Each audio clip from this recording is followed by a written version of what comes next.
Hi everyone, I wanted to pop on here real quick to talk about open houses. I'm a firm believer in open houses sell houses, and part of my 17-point marketing strategy offers an open house event.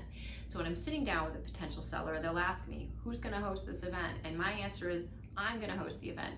I love hosting my own open houses. I get excited about it because I know the property well and I know I can serve my sellers well by being present at that open house event.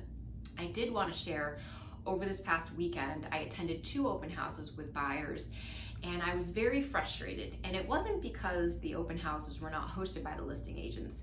It's because the agents that were hosting these open houses had no idea about the property. They were not prepared. We had lots of questions and these agents could not answer our questions. So I'm not saying that a listing agent has to be at every single open house, but it's important that whoever is covering that open house for that agent, they should be prepared and they should know that property as well as you do so that they can answer questions.